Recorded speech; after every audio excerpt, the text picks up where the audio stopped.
ke dalam. Kanan.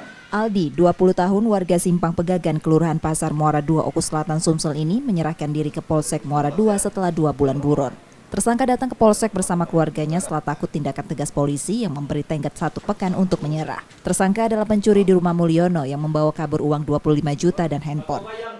Yang akan kasus lain aku. Jadi dengan adanya ini nyesal apa gimana? Nyesal ya. Sudah keluarga?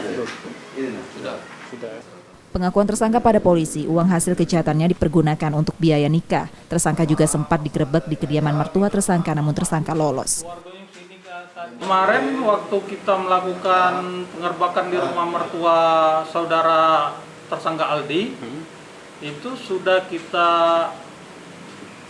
himbau kepada keluarganya untuk menyerahkan diri dalam waktu 1 minggu.